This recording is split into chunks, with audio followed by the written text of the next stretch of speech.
I have two pieces of bad news for you. I know it's 2020 and you don't want any more bad news. But we can't get to a better world unless we first identify the problems. So let's consider these two pieces of bad news as a pit stop on our way towards that North Star, a world that is more equitable, peaceful, and generative for all.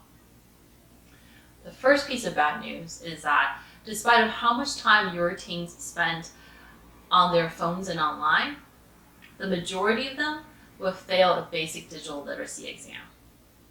A digitally native generation is a myth. Second, our youth, our future leaders and innovators and pioneers, are losing their imagination.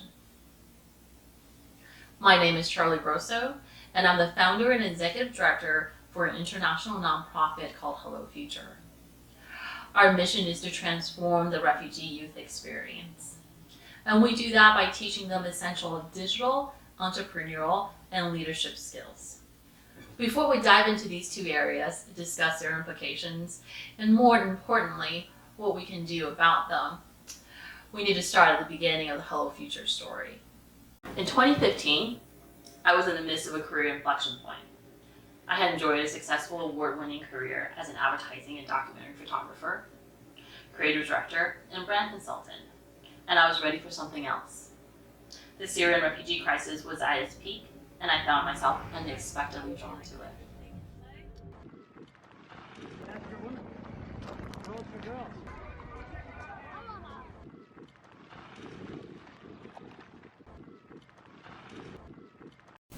There is an emotional resonance in the refugee experience that I felt echoed in me. The feeling of being alone, stuck, and forgotten. I'm not a refugee, but I understand those feelings in my bones from events and experiences in my own life. It is a feeling that most of us can relate to. All too often, we get daunted by the complex geopolitical reality of the refugee crisis and overlook the humanity that is at the core of it. In 2016, I moved to Istanbul to get closer to the situation and to see how I can be of service. I was interested in the relationship refugee families had with technology, specifically mobile tech and the internet. My research led to two surprising findings. The first was that despite access to mobile phones, every family had at least one, and the internet connectivity, most people, including youth, do not know how to perform a simple Google search.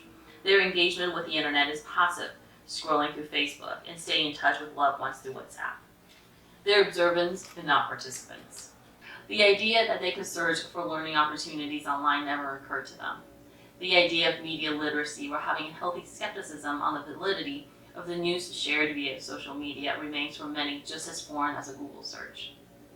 Despite having both the hardware, a mobile phone, and internet access, many refugee families and youth are not digitally literate.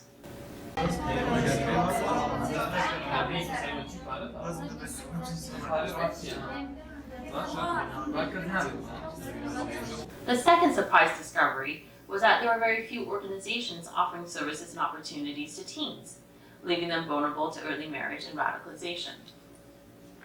Digital literacy, the ability to find, share, and create content online, is 21st century literacy. One cannot engage and participate meaningfully in this world without it. And given that the internet is a media-heavy environment, essential digital literacy must include media literacy. I found a Hello Future to address the digital literacy gap. Since our initial pilot in 2017, we added additional soft skills to our program: entrepreneurship, problem solving, and leadership skills. As we continue to expand our programming, we're creating programs on leadership and social innovation, financial literacy, storytelling, and advocacy, all culminating in an alternative MBA for refugees. We decided to make a library. Yes, Yeah. tell me how excited you are about this library. And we're so excited to make it. And we hope it's going to be a really successful project.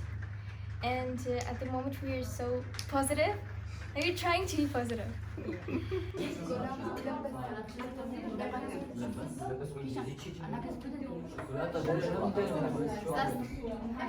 As it turns out, The lack of digital literacy is far more prevalent and not an isolated condition within refugee youth. As we started asking questions, we saw the lack of digital literacy in adults and youth alike in both developing and developed countries. The term digitally native generation has blinded us. Having access to a smartphone creates consumers of goods and entertainment, and not digitally literate citizens with demonstrate good sense, curiosity, while being mindful of protecting their privacy and mental health. We mistake being able to download digital apps and create TikTok videos as digital literacy, and overlook the complex set of skills one needs to interact and engage with the biggest reality-shattering, world-changing technology since the atomic bomb. We saw firsthand the lack of digital literacy in the U.S. teens this summer as Hello Future adapted our programming because of COVID. In lieu of in-person training, we hosted 2 youth hackathons and a virtual summer camp for our Syrian refugee youth living in refugee camps in Iraq and U.S. teens quarantined at home.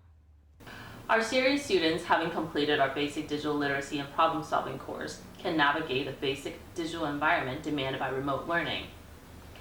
Hello Future students can successfully work on a shared Google Doc for collaborative editing, turn in their assignments via Google Drive, reply to and send emails, and engage in Zoom calls as well as working professionals. مرحبا، أنا أروى، وأنا تازة، وأنا هيلين، وأنا نورا من فريق بلاك ستارز. نحن 4 بنات نعيش في مخيم باركة للاجئين في عربة سليمانية.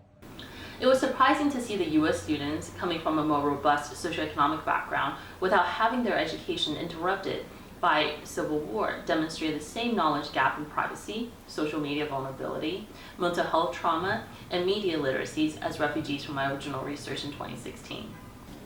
It doesn't matter how many hours the teen spends online in games and social media. Immersion does not equate to discernment. And that's the bad news. The good news is that we can teach digital literacy. Our proven curriculum has been doing just that for 3 years and counting.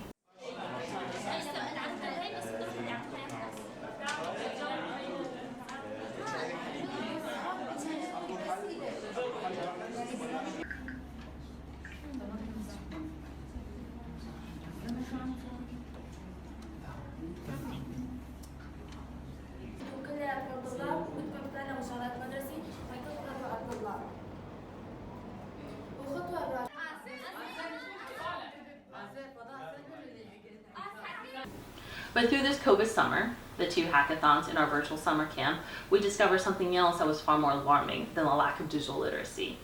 The teens, US and Syrian alike, have lost their imagination. In our programming, the teens were prompted to create solutions for problems facing their communities. The kids were encouraged to start with blue sky thinking, where anything is possible, including imagine what their utopia would look like, before we reverse engineer our way to something actionable. The kids were stumped. They had a really hard time dreaming of outlandish realities or utopias. Each solution, each utopia dreamt by the teens, demonstrated an overly cautious sense of pragmatism and practicality. Their world is only a little bit better than the reality we live in now. In their utopia, one had easier access to healthcare and education, there is freedom of the press, and gender equality. But social, economic, and political hierarchy remained. What's the problem, you ask? All of that sounds great. Rational, reasonable, achievable. 20 years ago, LeVar Burton was a keynote speaker at my college graduation. LeVar is best known for his role as host of Reading Rainbow and for playing Geordi LaFarge in Star Trek: The Next Generation. This being a theater school graduation ceremony, LeVar appeared on stage through a cloud of haze and a trapdoor in center stage. After the cheers and haze died down, LeVar talked about imagination and why it is so important to both humanity's survival and advancement. Remember the communicator? LeVar asked us. a device that was small enough and powerful enough to fit in your pocket that you can communicate with anyone across the world free of wires. That was a fantasy 30 years ago, LeVar said. Now it's a reality. He pulls out of his Motorola StarTech phone for emphasis. Science and technology have always looked to science fiction for inspiration. It is a place where we're unbound by the limits of our existing knowledge, where impossible dreams thrived. We depend on these fantasies for our most audacious innovation. What I've seen in these years of working with teens is that they're all too ready to trade their imagination in order to be seen as adults. Adults are reasonable, adults are rational, adults rarely take risks, and adults know that the moon is not made out of cheese. The existing education model from the US to the Middle East to Asia all prioritizes tests and test prep.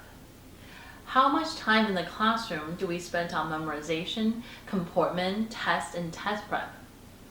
How much time do we spend on daydreaming, inventing from scratch, creativity, and experimentation?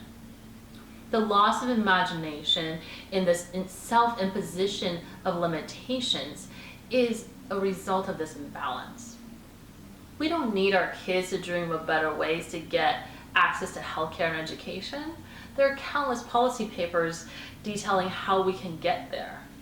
Our failures in doing so is not from the lack of imagination, but from our political realities.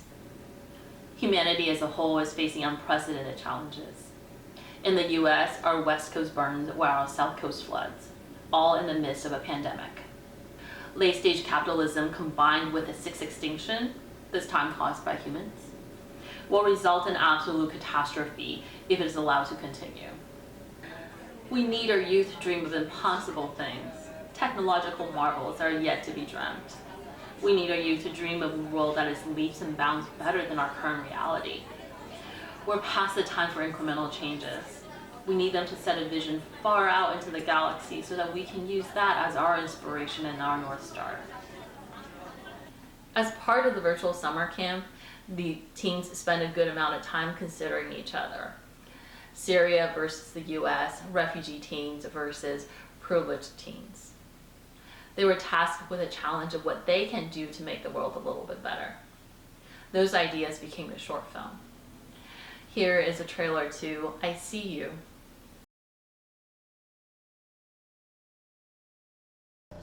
عادي ستي مو مشكلة بس آسيا ما بتحب السوريين. We moved from Afghanistan to Pakistan because of the war. Afghanistan was in a pretty brutal situation then. I first realized that I wasn't really going to be able to speak out because people think that it's okay to make fun of Jews. With a black mom, Puerto Rican dad, and diverse friends, where did I really fit in? How did others see me? هذا الصيف كلنا علقانين بالبيت مشان المرض. هلو فيتشر ساوت مخيم صيفي عالمي على الانترنت. رح يكون في شباب لاجئين من سوريا وأفغانستان وشباب من الولايات المتحدة وكندا. ما شاركت قبل بأي مخيم صيفي وما بعرف شلون رح يكون الوضع، بس أنا متحمس كتير لقابل شباب من دول مختلفة.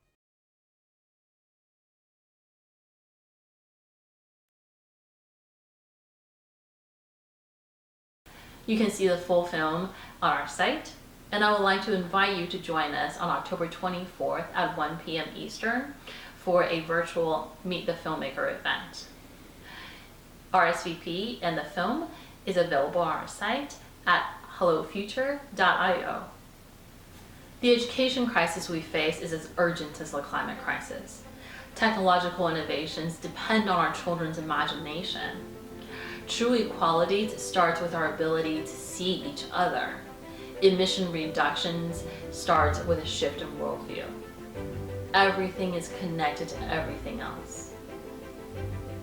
And as we get to work reinventing our education model and the impact on our youth, let us not forget the refugee teens and their incredible human capacity that lies dormant, waiting to be unleashed.